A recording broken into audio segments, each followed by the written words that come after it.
Padahal apalagi Lailatul Qadar, seagung-agungnya dan sebahagia orang yang diterima amalannya di Lailatul Qadar.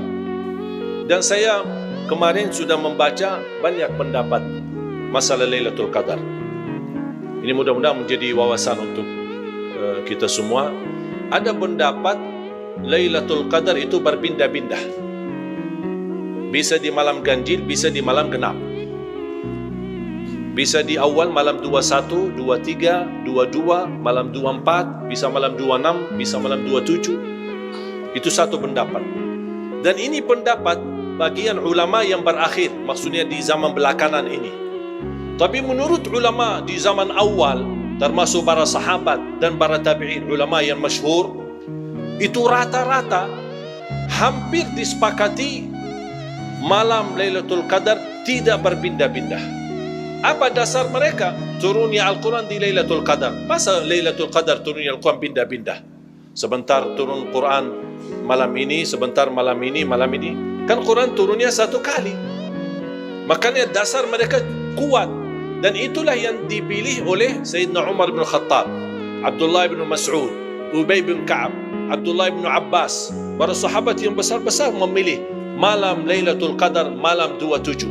Sampai Ubay bin Ka'ab di hadis yang sahih bersumpah, demi Allah, malam Lailatul Qadar malam 27. Itu yang diajarkan oleh Nabi Muhammad SAW dan tidak berpindah-pindah. Biarpun ada di antara jamaah yang suka hanya memilih malam 27, tapi ingat, tidak sama di sisi Allah yang memperjuangkan dirinya dari malam pertama terakhir 10 akhir sama hanya yang memilih cuma satu malam. Tidak mungkin sama di sisi Allah.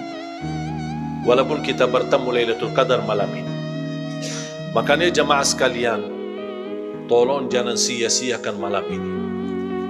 Tahajud, baca Quran. Kalau boleh, kalau bisa, jangan tidur. Karena Lailatul Qadar salamun hiya hatta matla'il fajr. Sampai subuh. Tahajud 2 rakaat, baca Quran sebentar.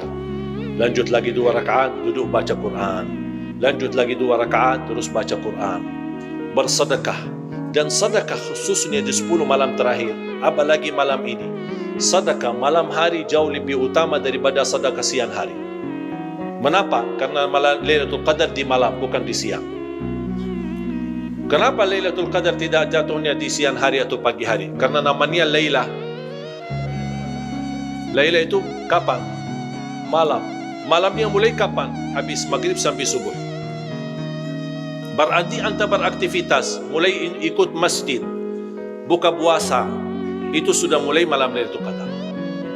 Dan semakin berlama menahan diri di masjid, dengan syarat tidak sibuk dengan, kalau boleh saya usulkan HP-nya off, matiin sebentar, off HP malam ini.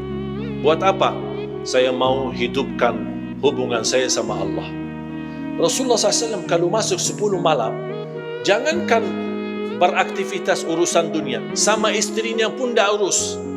Tinggalkan istrinya. Ahya laylah, menghidupkan malamnya. Apa kata menghidupkan?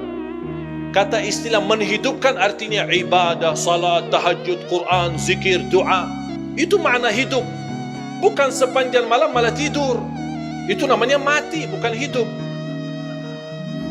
Makanya kalau seandainya terpaksa tidak ada pilihan mau tidur, karena saya memang melihat rata-rata fisik jamaah kita Indonesia tidak kuat. Saya sudah pernah mengalami pas ketika kita tahajud. Kadang-kadang saya merasa rindu dengan suasana i'tikaf dulu di Masjid Nabawi Madinah di masa sekolah. Saya ingat setiap tahun saya nawa itu, mudah-mudahan saya bisa mudik bulan Syaban supaya bisa menikmati Ramadan di Madinah.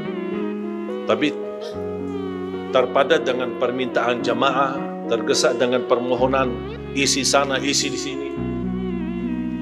Sampai hampir sudah mau 10 tahun di Indonesia, belum terwujud cita-cita saya untuk kembali merindukan rasa i'tikaf di Masjid Nabawi. Saya ingat, alhamdulillah, kita ingat di masa dulu waktu masih sekolah, kita libur. Ketika libur sekolah 4 bulan libur. Habis ujian nasional, Ramadan, Syawal, Zulkaidah, Zulhijjah, 4 bulan libur. Semua bulan ibadah libur. Dosen, guru sekolah, guru ngaji, semua libur. Kuliah libur. Hanya yang masuk yang tidak bisa memang melepaskan, seperti dokter di rumah sakit, polisi, petugas, kemudian di urusan bank. Tapi selain itu semuanya libur. Makanya kita selalu sepakat ketika ujian nasional di bulan Syaban, kami bersama teman-teman sekolah, kita sudah berjanjian, ayo kita bertemu di Masjid Nabawi ya, kita berlomba-lomba untuk sebanyak-banyaknya mengkhatam Al-Quran. Dan kita bercita-cita untuk mengkhatam Al-Quran sebagaimana sebanyak Imam Syafi'i. Tapi Alhamdulillah gagal. Dah bisa-bisa. Dah bisa bayangkan. 20 jam kita harus baca Al-Quran. Makanya bagaimana saya mampu menghitungkan? Karena saya begitu khatam 1 kali sehari, saya tahu diperkirakan antara 8 sampai 10 jam. Ini bagi yang lancar. Kalau yang berbata-bata, wallahu a'lam kapan habisnya.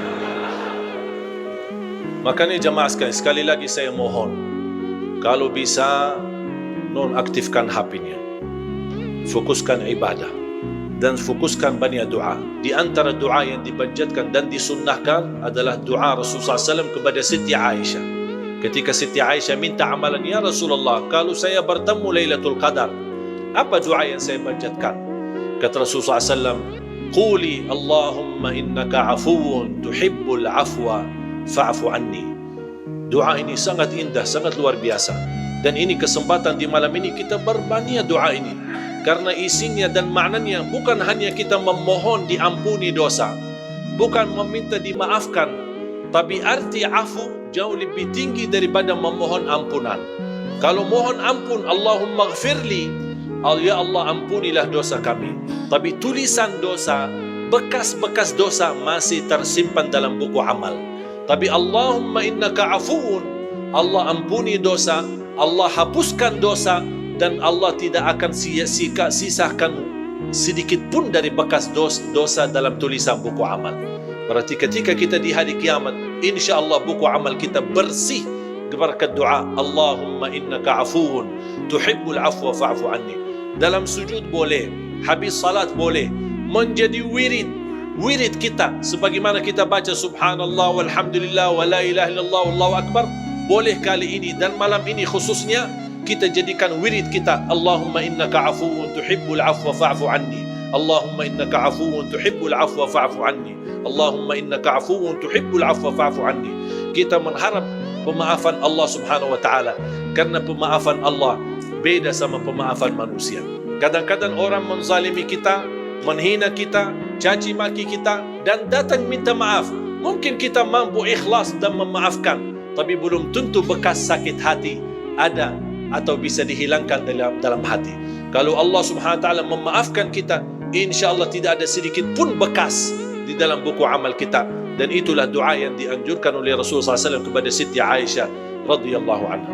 Makanya kembali lagi, isi lidah ini dengan kebaikan, zikir, doa, istighfar, dan terus mendoakan orang tua, mendoakan saudaranya, mendoakan negeri kita Indonesia agar selalu dalam lindungan Allah Subhanahu wa taala, mendapatkan pemimpin yang takwa, pemimpin yang adil, pemimpin yang amanah, pemimpin yang ikhlas, yang memimpin negeri ini, yang bisa menjaga dan bisa melayani rakyatnya dengan sebaik.